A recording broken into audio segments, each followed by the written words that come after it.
मैं बात कही थी कि हमें अपने गेस्ट जो हमारे साथ पाकिस्तान के बेहतरीन लोग मौजूद होते हैं उनसे सीखने की भी ज़रूरत है।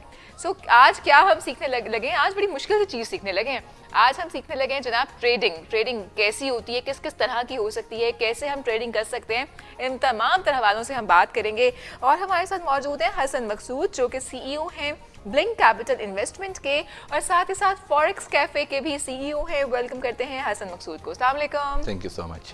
कैसे हैं आप? बहुत अच्छा और शुक्रिया अदा करता हूँ डिस्कवर पाकिस्तान का कि वो पाकिस्तान का एक बड़ा पॉजिटिव जो है वो इमेज है वो पूरी दुनिया में दिखा रहा है। और हम जो है हमें ज़रूरत भी इस अमर की है कि हम सिर्फ पाकिस्तान का जो है एक खूबसूरत चेहरा वो दुनिया को दिखाएं और यहाँ के जो अच्छे काम करने वाले लोग हैं उनको जो है वो हाईलाइट करें, क्योंकि नेगेटिविटी बहुत हो गई है सोसाइटी में, तो हमें इस वक्त पॉजिटिविटी की बहुत ज़्यादा ज़रूरत है। बिल्कुल आप ठीक कह रहे हैं। थैंक यू सो मच, आपने डिस्कवर पाकिस्तान के लिए इतने अच्छे अल्फाज में बात की और वाकई में पाकिस्तान को इस वक्त पॉजिटिव बात करने वालों की ज़रूरत है और साथ ही साथ पॉजिटिव काम करने वालों की ज़रूरत है, क्योंकि इकोनॉमी की अगर हम बात करें तो इकोनॉमी में पाकिस्तान बड़ा पीछे रह गया है। बिल्कुल क्या बिकॉज आपका ट्रेडिंग से ताल्लुक है, ब्लिंक कैपिटल इन्वेस्टमेंट के बारे में थोड़ा सा बताइए ताकि फिर मैं आपसे ये सवाल आगे पुट अप करूं कि कैसे हमने अपनी इकोनॉमी को ठीक करना है। हमारा सबसे बड़ा जो मसला है, जो मेन प्रॉब्लम है, जो कि हमें अगर आप ये देखें कि इकोनॉमी को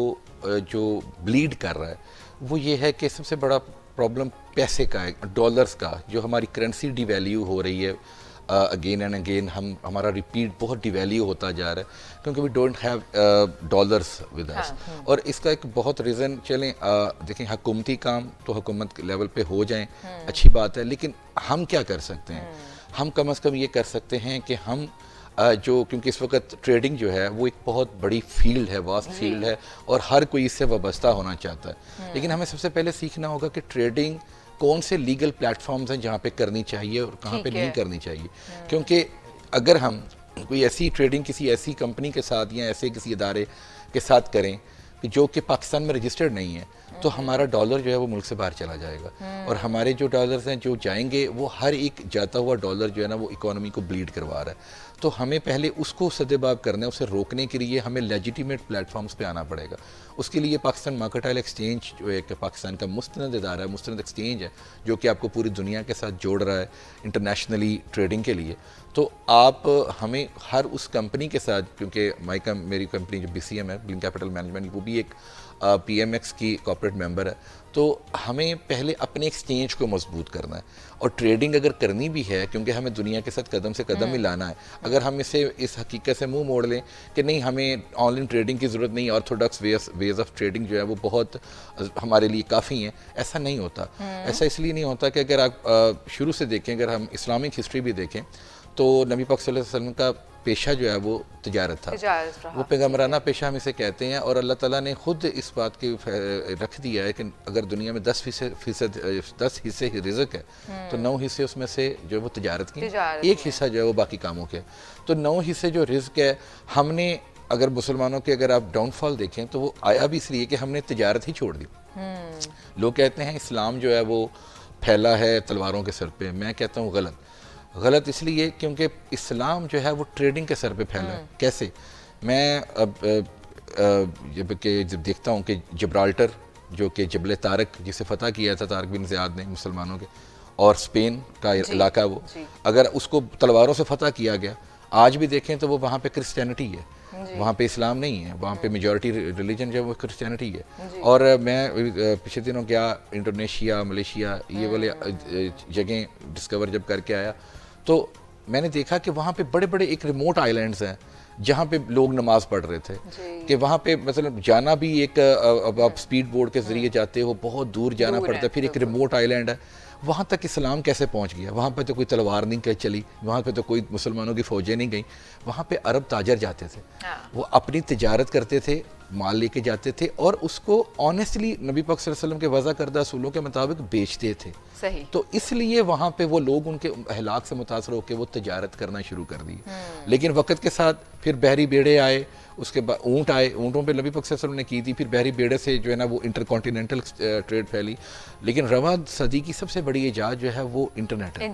तो इंटरनेट ने एक इनकलाब बर्पा कर दी है कि अब आप हाई फ्रीक्वेंसी ट्रेडिंग पे दुनिया चली गई है, डिजिटल दौर आ गया है। अब जो भी बंदा इससे हकीकत से मुंह मोड़ेगा और डिजिटल दौर से पे नहीं आएगा तो वो ख़त्म हो जाएगा, मसला हो जाएगा। अच्छा ठीक है, ये इसी बात में मैं थोड़ा सा एक डिफरेंस जानना चाहूँगी कि जिस तरह आपकी ब्लिंक कैपिटल इन्वेस्टमेंट है, ये ट्रेडिंग और वो जो एक अमेजोन और वो जो दीगर हम यहाँ पे बैठ के अब ये जो ट्रेंड है बहुत ज़्यादा, इसमें क्या डिफरेंस है? डिफरेंस बड़ा मेन है। उसमें मैं आपको बता देता हूँ कि जो ट्रेडिंग हम लोग कर रहे हैं या हम लोग करवा रहे हैं बेसिकली वो एक्सचेंजेस पे होती है, ठीक है। और एक्सचेंजेस के ऊपर एक यूनिट को यूनिवर्सल मान के जो है ना उसकी ट्रेडिंग की जाती है। जैसे गोल्ड है, हम गोल्ड की बात करते हैं, हम गोल्ड ट्रेड करते हैं, और गोल्ड की हम उसके ऑर्नामेंट्स ट्रेड नहीं करेंगे, हम उसके कमोडिटी ट्रेड करेंगे, रॉ मटेरियल करेंगे। मतलब उसका जो 24 कैरेट गोल्ड जो वो उसका वो एक बार है जो एक सर्टिफाइड है कि जिसका वेट और जिसकी क्वालिटी जो है वो एक मुस्तनद है, हम उसको जो है वो सिर्फ उसमें इन्वेस्टमेंट करेंगे, उसमें ट्रेड करेंगे, उसे होल्ड करेंगे, उसमें से प्रॉफिट कमाएंगे उसके उतार चढ़ाव में। उसकी प्राइसेस अप डाउन होती हैं गोल्ड की। तो लेकिन जो अमेजोन वगैरह या जिस तरह दूसरी जो ईबेस वगैरह इस तरह की जो कॉर्पोरेट जो ऑनलाइन वेबसाइट्स हैं, यहाँ पे आप कुछ भी बेच सकते हैं। यहाँ पे यूनिवर्सल प्रोडक्ट का होना ज़रूरी नहीं है। किसी को आप एक पैकेज बेच सकते हैं, एनवेलप बेच सकते हैं, आप सुई से लेके हर चीज़ बेच सकते हैं। तो हम जो करते हैं और वो प्रोडक्ट्स या करेंसीज, वो करेंसी की ट्रेडिंग होती है, वो करेंसीज की होती है। 5 सेक्टर्स में हो रही है इस वक्त ट्रेडिंग। मेटल्स में प्रीशियस मेटल जिन्हें हम कहते हैं गोल्ड, सिल्वर, प्लैटिनम, कॉपर, और एनर्जी सेक्टर में क्रूड ऑयल, ब्रेंट ऑयल वगैरह, नेचुरल गैस वगैरह जो आप यूज़ करते हैं। तो हम क्योंकि वो उसकी पहले ट्रेड होती है, क्योंकि ये कमोडिटी है ना, आप यूज़ करते हैं, आपको मिलती है। आपने अक्सर देखा होगा कि सर्दियों में गैस के बिल ज़्यादा आ जाएंगे, तो जो ट्रेडर्स होते हैं वो सर्दियों से पहले जो, क्योंकि फ्यूचर्स ट्रेडिंग है तो उसको ऑनलाइन पहले ही खरीद लिया होता है नेचुरल गैस में, उसमें इन्वेस्टमेंट कर देते हैं। उसकी जो कीमत बढ़ती है तो उसमें जो है ना उनको फ़ायदा हो जाता है। तो ये बेसिकली वही कॉन्सेप्ट है जो कभी एक हम छोटे लेवल पे अगर कभी आड़त का होता था कि आड़ती होता था, वो बेसिकली अपनी प्रोडक्ट उसकी नहीं होती थी, लेकिन वो इन्वेस्ट करता था, वो खरीदता था और वो बेचता था बल्क में, तो वो आगे होलसेलर से खरीद लेते थे। तो हम लोग होलसेलर्स की तरह ही काम करते हैं। बिल्कुल सही। और जिस तरह से अब ये यूएस डॉलर की ट्रेडिंग हो रही होती है, जी जी बिल्कुल, वो भी यही वाला एलिमेंट है। बिल्कुल ऐसा ही है। करेंसीज को एक फॉरेक्स सेक्टर है, इसे फॉरेक्स कहते हैं हम। फॉरेक्स क्या है? Foreign exchange. मतलब आप एक करेंसी में से यानी पीकेआर से आप कुछ कन्वर्ट करते हैं डॉलर में, और डॉलर से कन्वर्ट करते हैं कोई यूरो में।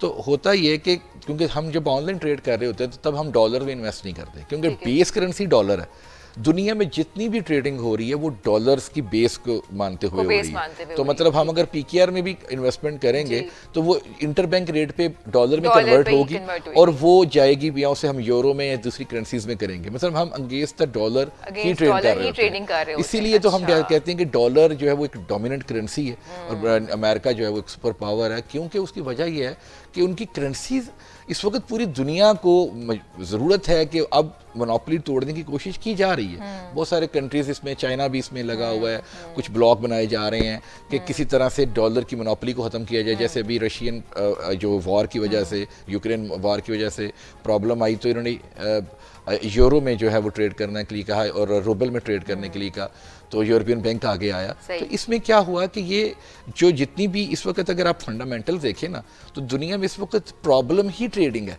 सही। और ये जितनी भी आपको वॉर्स नजर आती है ना, इनकी वजह कुछ भी हो जाए, ये रिलीजियस बनाई जाती हैं या किसी वजह से बनाई जाती हैं। इस वक्त मसला इस वक्त गजा का प्रॉब्लम है, जो फलस्तीन का प्रॉब्लम है, प्रॉब्लम बेसिकली वो रिलीजियस नहीं है, इसके पीछे ट्रेड है। ये स्ट्रेट ऑफ हॉर्मस को फतह करने की बात है। बेसिकली उसका कंट्रोल चाहिए उन्हें कि जिस रूट से ट्रेड होती है, जिस रूट से ट्रेड होती है उस रूट का भी। तो दुनिया की अब जो वार है या प्रॉब्लम है वो है ही ट्रेड। और आने वाला वक्त में जो जिसके पास ज्यादा ट्रेडिंग की ऑप्शन होगी वही मुल्क, वही इकोनॉमी सर्वाइव करेगी, वही इकोनॉमी तरक्की करेगी। और आपने बड़े आसानी से हमें ये समझाया कि यूनिवर्सल कमोडिटी गोल्ड है, और जो यूनिवर्सल आपका जो पैसा है बेसिकली वो डॉलर के थ्रू एक्सचेंज, बेसिकली एक्सचेंज है वो डॉलर है, वो एक्सचेंजेस के ऊपर होता है। लेकिन अगर इसमें भी एक कैच है थोड़ा सा, वो ये है कि अगर आप किसी एक्सचेंज के साथ काम कर रहे हैं तो वो इंटरबैंक रेट जो आपका वो लगा होता है, वो एक्सचेंज उसको जो है ना वो बाय सेल करती है उसके, आप यानी कि आप एक्सचेंज के प्लेटफॉर्म से करते हो, तो वो लेजिटिमेट प्लेटफॉर्म से आ जा रहा होता है। अब यही अगर आप डॉलर जो है अगर आप पीकेआर में कन्वर्ट करते हो और डॉलर लेके रख लेते हैं, वो गलत है।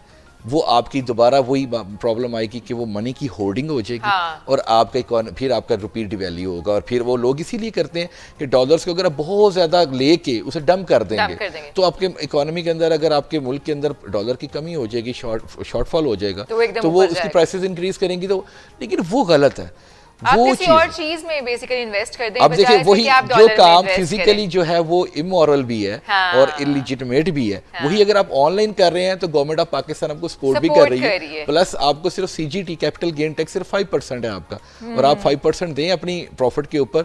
आप 100 रुपया कमाया, 5 रुपया आपने गवर्नमेंट को पाकिस्तान में दिए, बहुत ज्यादा नहीं है। ये तो एमनेस्टी स्कीम में हमेशा एमनेस्टी स्कीम आती है तो 5% जो है वो गवर्नमेंट जो है ना उसमें देती है कि आप 5% दे के आप अपने रुपये को जो है वो वाइड कर सकते हैं। तो ये तो ऑल टाइम एमनेस्टी है कि लोग इसमें, क्योंकि गवर्नमेंट इनकरेज कर रही है कि लेकिन लोगों को अभी इस हवाले से अवेयरनेस नहीं है, मेरा ख्याल है ये प्रॉब्लम है। इसीलिए हम लोग ये डिस्कवर पाकिस्तान की भी काविश है कि वो लोगों को ऐसी चीज के बारे में बता रहा है कि जिनकी अवेयरनेस की इस वक्त बहुत जरूरत है लोगों को।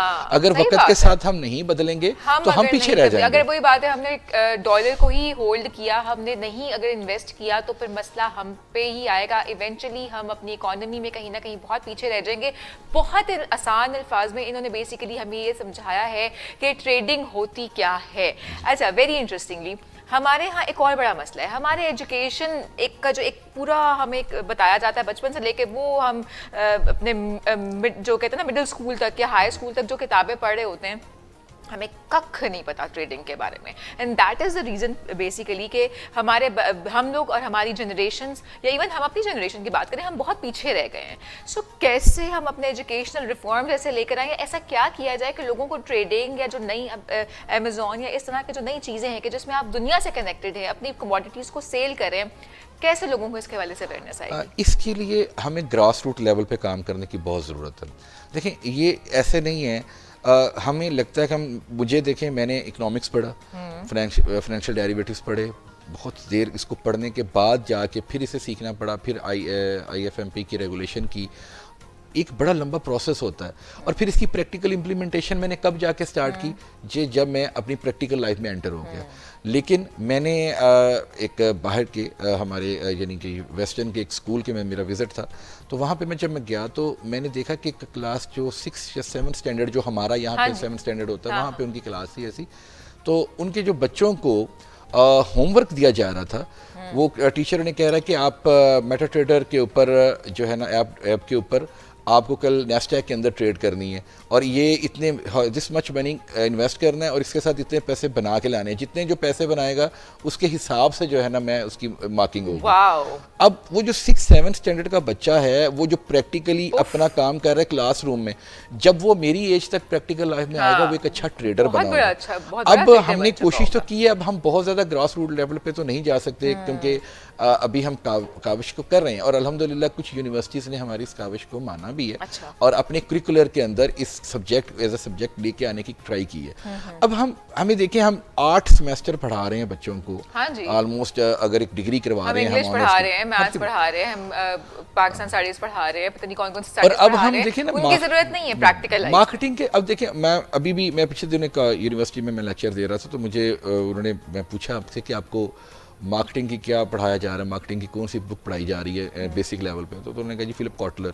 और फिलिप कॉटलर के जो लिखी गई थी वो 80s की दहाई की लिखी हुई बुक है, जो कि अब जिसके प्रिंसिपल्स ऑफ मार्केटिंग अब रह ही नहीं गए, क्योंकि उनके वो आज तक। अब मैं अभी इंटरव्यूज जब कभी मुझे लेना पड़े, जब फिल्टर आउट होकर लोग आते हैं मेरे पास, तो मैं उनका इंटरव्यू में मुझसे पूछता हूँ कि मैंने कहा कितने पीस होते हैं मार्केट में, वो अभी तक 4 पीस पे ही अटके हुए हैं, जबकि 7 पीस तो तब आ गए थे जब मैं MBA कर रहा था, और उसके बाद अब 12 पीस के ऊपर दुनिया काम कर रही है, और अभी हम 4 पीस पे ही अटके हुए हैं। तो ये सबसे बड़ा प्रॉब्लम है। वो जर्नलिज्म में भी यही है कि अगर कुत्ता इंसान को काट ले तो खबर नहीं होती, कि इंसान कुत्ते को काट ले तो खबर। तो ये इस किस्म की किताबी बातें तो हम बिल्कुल आप ठीक कह रहे हैं, फायदा नहीं है, फायदा नहीं, कोई फायदा नहीं। मतलब ये अब ये बच्चे जब आते हैं, अब हम कहते हैं ये बच्चे, मुझे प्रॉब्लम है लोग अक्सर आपको ये रोते हुए नजर आएंगे कि जी अनएम्प्लॉयमेंट है, अनएम्प्लॉयमेंट है। ऐसा प्रैक्टिकल प्रॉब्लम लाइफ नहीं है। में जो काम है वो तो हमें पढ़ाया नहीं जा रहा, हमारा प्रॉब्लम एजुकेशन ये सिस्टम ही बिल्कुल। अब जितने भी लोग, अब मेरे पास टॉपर्स आते हैं यूनिवर्सिटीज़ के, और हमारे साथ कई यूनिवर्सिटीज़ के हमने अच्छा किया, उनके साथ एक एग्रीमेंट मेमोरेंडम साइन किया हुआ है कि वो हमें जो टॉपर्स हैं वो अपने इंटर्नशिप्स के लिए देंगे, हर इदारा 5 या 10 बच्चे हर साल देगा, हम उनको तैयार करते हैं, उनको अच्छी तैयारी करवाते हैं, फिर उनका पेपर लेते हैं हम। वो जब कर लेते हैं, जब जो उसमें अच्छे होते हैं, जो परफॉर्मिंग लोग होते हैं, उनको हम जॉब दे देते हैं। और अक्सर इंटर्नशिप होती है यानी कि फाइनल सेमेस्टर से पहले, तो जो लोग अक्सर अपनी जॉब लेटर हाथ में लेके जाते हैं अपनी डिग्री लेने, और ये कहते हैं कि जी मेरी या डिग्री मिल रही है और मेरा जॉब लेटर मेरे हाथ में है। हम तो कोशिश कर रहे हैं, लेकिन प्रॉब्लम ये है कि मोस्टली उसमें से ऐसे लोग आ जाते हैं, अब वो ये कहते हैं कि उनका प्रैक्टिकल नॉलेज बिल्कुल जीरो है। उन्होंने सिर्फ और सिर्फ for the sake of grades या for the sake of GPA जो है वो पढ़ा होता है। अब मेरे लिए वो किसी काम के नहीं है। अगर यही काम अगर यूनिवर्सिटीज अपने लेवल पे करना शुरू कर दें, यकीन माने पाकिस्तान के अंदर हर साल अपने स्टूडेंट्स को सिर्फ किसी जगह पे किसी अच्छे इदारे में इंटर्नशिप के लिए ही भेज दें, 3 महीने के लिए, इससे ज्यादा कुछ ना करें। और सबसे प्रैक्टिकल लर्न तो प्रॉब्लम करेंगे ना ये somehow। देखिए, लास्ट टाइम 3.8 ट्रिलियन का काम हुआ है पाकिस्तान मर्केंटाइल एक्सचेंज के अंदर। अच्छा। इतना ज्यादा, और अभी मैं अगर बताऊं कि पाकिस्तान के अंदर सिर्फ और सिर्फ 0.0001% लोग इस फील्ड में से वाबस्ता हैं, और 3.8 ट्रिलियन अच्छा खासा एक ह्यूज वॉल्यूम होता है। और अगर ये वॉल्यूम अगर 5% पे चला जाता है, अगर लेट्स से 5% ऑफ पॉपुलेशन लोग इस फील्ड से जुड़ते हैं, तो ये इस सेक्टर के अंदर कितना बड़ा पोटेंशियल है पाकिस्तान के लिए, कि कितनी जॉब्स, कितनी चीज़ें ये रेगुलेट करेगा, क्रिएट करेगा। तो अब ये लोगों को समझने की ज़रूरत है, लेकिन उसके लिए लोग तैयार भी तो हों कि लोग आएँ जो ऐसे लोग हों जिन्हें मार्केट का पता हो। लेकिन रॉ लोग बहुत ज़्यादा हैं। बच्चा ये समझता है मैंने बहुत अच्छा जीपीए लिया है, अब तो भाई मेरा हक हो गया कि मुझे कोई ना कोई यूनिवर्सिटी जो कंपनी है वो मुझे बहुत ज़्यादा पैसे दे के उठा लेगी। हकीकत में ऐसा है नहीं। हकीकत में होता यह है कि वो जब आता है, जब उसे प्रैक्टिकल लाइफ में वो आता है, तो उसके लिए वो नील होता है, तैयार ही नहीं होता, पता ही नहीं है। सो इम्पोर्टेंट ये है कि एजुकेशनल रिफॉर्म्स भी साथ साथ की जाएं, और जो स्टूडेंट्स जो कि स्पेसिफिकली ट्रेडिंग या मार्केटिंग या इस तरह की चीज़ें पढ़ रहे हैं, उनको साथ ही साथ उन इदारों में भेजा जाए जो कि प्रैक्टिकली काम करें, उन्हें ट्रेडिंग सिखाई जाए, ताकि फिर थोड़ी सी बेहतरी आ सके। अच्छा जी, हम कुछ जहाँ इतनी बेहतरीन बात हो रही है वहाँ हम आपसे ये भी जानेंगे कि आपने अपना सफ़र कैसे स्टार्ट किया। और अभी हम ये जिक्र कर रहे थे कि जिस कंपनी में आज आप सीईओ हैं, आपने जॉब यहीं से स्टार्ट की थी, तो ये जॉब करने से लेकर सीईओ तक का सफ़र, इसको ज़रा प्रिसाइजली बताएगा। वेरी इंटरेस्टिंग स्टोरी, बिकॉज हम चाहते हैं कि लोग इंस्पायर हों। मैं बिल्कुल उसी तरह जैसे कि लोग यूनिवर्सिटी से फ्री होते हैं अपना पढ़ के, तो सीवी लेके जॉब जगह जगह जॉब ढूंढते हैं, तो मैं भी शुरू हुआ। और डेफिनेटली उस वक्त मुझे भी, क्योंकि इस सेक्टर का आइडिया नहीं था, क्योंकि उसकी वजह से कि ओरिएंटेशन उस तरह से नहीं थी। मैं अक्सर जब इकोनोमेट्रिक्स पढ़ता था अपनी यूनिवर्सिटी के अंदर, तो बहुत मुश्किल थी इकोनोमेट्रिक्स। तो उसमें प्रॉब्लम ये होती थी कि मैं पूछता था कि इसकी प्रैक्टिकल इम्प्लीमेंटेशन कहाँ पे है। तो टीचर कहते थे कि पाकिस्तान में तो अभी कोई ऐसी नहीं है, कोई ये सेक्टर, तो आप बाहर चले जाएँ, वहाँ पे शायद इसका वो बहुत ज़्यादा, वहाँ पे ट्रेडिंग हाउसेस वगैरह, फाइनेंशियल सेक्टर्स हैं, वहाँ पे ये हो सकती है। तो मैंने लेकिन खैर अच्छा हुआ जब निकला, तो पीएमएक्स पाकिस्तान मर्केंटाइल एक्सचेंज बिल्कुल नया मार्केट में, यानी हम सुन रहे थे, बात कर रहे थे, और कुछ कंपनीज ने को लाइसेंस भी दिए, इन्होंने ओपन कर दिए लाइसेंस। तो ब्लिंक कैपिटल मैनेजमेंट को जो है ना वो लाइसेंस मिला था, बिल्कुल नया, और अभी बिल्कुल नई कंपनी थी। एक और बड़ी कंपनी थी पाकिस्तान की, उसका बड़ा नाम है वो, उसका भी। तो वहाँ पे मैं पहले जॉब के लिए गया। तो वहाँ पे मुझे उन्होंने कहा जी आप ओवर क्वालिफाइड हैं, आपको हम नहीं दे सकते जॉब। क्यों? मैंने कहा जी ओवर क्वालिफिकेशन का क्या प्रॉब्लम है? आ गया। वो कहते हैं जी आप पैसे ज़्यादा मांगेंगे, हम अभी आपको 15,000 से ऊपर नहीं दे सकते। तो फिर मैंने वहाँ पे छोड़ दिया, लेकिन मैंने ब्लिंक में आ गया। ब्लिंक अभी बिल्कुल नई थी, मेरी तरक्की और ब्लिंक की तरक्की साथ साथ ही रहे। फिर ऐसा कुछ हुआ कोरोना के अंदर, कोविड के अंदर, जब सारी की सारी दुनिया पैनिक हो गई, इन्वेस्टर्स परेशान हो गए, ट्रेडर्स परेशान हो गए, तो उस वक़्त मैंने जो है वो एक लाइफ का एक रिस्क, कैसे कहते हैं कि टर्निंग पॉइंट था, वो रिस्क लिया। वो रिस्क बहुत इस तरह था कि मैंने कॉर्पोरेट जो क्लाइंट्स है उनकी इन्वेस्टमेंट जो है, उनकी ट्रेडिंग जो है, उनको इस तरफ लेके आया, और उनको कहा कि इस वक्त हार्ड टाइम है आप लोगों के लिए भी और सब सेक्टर्स के लिए, लेकिन अगर आप ऑनलाइन ट्रेडिंग पर रहे तो बच जाएंगे। और अगर आप फिजिकल में जाते हैं तो बिजनेसेस तो बंद है सारे। तो मैंने कॉर्पोरेट इन्वेस्टमेंट के ऊपर बहुत ज़्यादा काम किया और उसके इन्वेस्टमेंट से गोल्ड और ऑयल में, क्रूड ऑयल में ट्रेड की। आपको याद होगा कोरोना के अंदर ये बात सुनने में थी, हाम तेल आलमी मंडी में गिर गया था बहुत ज़्यादा, और लोग कहते थे कि अब तो पेट्रोल पंप पे जाएंगे तो लोग शायद वो हमें पैसे देंगे पेट्रोल डलवाने के लिए भी, लेकिन खैर ऐसा कुछ नहीं हुआ। वो मुझे पता था कि ये सिर्फ लॉकडाउन की वजह से ऐसा हुआ। वो एक मेरी इंस्टिंक्ट थी या उस रिसर्च थी, वो काम आ गई। उस पैसे को जो है इन्वेस्ट किया गया और वही नेक्स्ट मंथ वो $6 पे लिया हुआ पर बैरल के ऊपर ऑयल जो था वो $36 पे चला गया और बहुत ज़्यादा पैसे मुझे मिले इस क्योंकि बीइंग अ ब्रोकर मुझे पैसे मिलते हैं। तो मैंने सोचा कि पैसे बहुत ज़्यादा आ गए, तो बजाय कि मैं इसको किसी मैं ये भी कर सकता था कि लग्जरी गाड़ी ले लूँ, घर ले लूँ, और मैं कहीं, या मुझे लोग कहते थे बाहर चले जाओ, बाहर प्रॉपर्टी ले लो, तो मैंने कहा नहीं, ऐसा कुछ नहीं करूँगा। तो मैंने एक नई कंपनी बनाने की, मेरे और मेरे पार्टनर ने सोचा कि हम दोनों काम करते थे वहाँ पर, तो हमने सोचा कि नई कंपनी बनाते हैं। लेकिन फिर मेरे दिल में आया कि क्यों ना अपनी ही कंपनी के शेयर खरीद लें। इसी तरह से आपका ये सफर जो है तो 8 सालों में हम लोग, मैं जो है वो सीईओ बन गया। सीईओ बन गए, क्या बात है, बहुत शुक्रिया। और एक और बात भी ऐड कर दूं, जिस कंपनी में मैं इंटरव्यू देने के लिए गया था, उनके जो है ना, एक दफ़ा ऑनर ने मुझे जॉइंट वेंचर के लिए मुझे कॉल की, तो मुझे जॉइंट वेंचर करना है, तो उन्होंने मुझे डिनर और लंच पे बुलाया। हम लंच पे गए तो मैंने उनको जाके बताया, मैंने कहा जी एक दफ़ा आपकी है एक एचआर थी, तो उन्होंने मुझे ये नीचे से फ्लोर से इंटरव्यू लेके फारिग कर दिया। मैंने कहा बड़ा अच्छा किया था, अगर ना किया था तो मैं इस तरह बैठ के लंच ना कर रहा था और हम एक प्रोजेक्ट डिस्कस ना कर रहे होते। बिल्कुल। अच्छा, आपने बकायदा फॉरेक्स कैफे भी बनाया है, वो तमाम उन लोगों के लिए है जो कि ट्रेडर्स इकट्ठे मिल बैठे और वहाँ पर जो है वो काम किया जाए। वक्त हमारे पास कम है, सो बहुत शुक्रिया आपका हसन मकसूद साहब, आप यहाँ पर आए, आपने अपने लाइफ एक्सपीरियंसेस शेयर किए, खास तौर पर हमें लोगों को ट्रेडिंग के हवाले से आपने गाइड किया कि किस तरह से एजुकेशनल रिफॉर्म्स के जरिए या जो स्टूडेंट्स हैं वो खुद इंटर्नशिप्स के थ्रू प्रैक्टिकल जो चीज़ें हैं वो लर्न कर सकते हैं। बहुत शुक्रिया आपका, एंड इस तरह की एक सेटिंग दोबारा भी रखेंगे ताकि हम लोगों को मज़ीद गाइड कर सकें। जनाब हमारे साथ हसन मकसूद साहब मौजूद थे और उन्होंने बताया कि कैसे ट्रेडिंग के ज़रिए हम अपने जो इकॉनमी है उसको इम्प्रूव कर सकते हैं, उसको बेहतर कर सकते हैं, और डॉलर को होल्ड करना कितना ख़तरनाक है, मॉरली भी ये करप्शन है और इससे किस तरह से बचा जा सकता है। देन अगैन कि हमें अपनी ज़िंदगियों में मनी मेकिंग की तरफ जाना चाहिए और उसके लिए सबसे इंपॉर्टेंट चीज़ ये है कि हम एजुकेशनल रिफॉर्म्स करें। हमारे साथ हसन मकसूद बहुत मौजूद थे, बहुत शुक्रिया। एक छोटी सी ब्रेक की जाने जाते हैं, ब्रेक के बाद कुछ मज़ीद गेस्ट भी प्रोग्राम का हिस्सा बनाएंगे, आप हमारे साथ रहिए।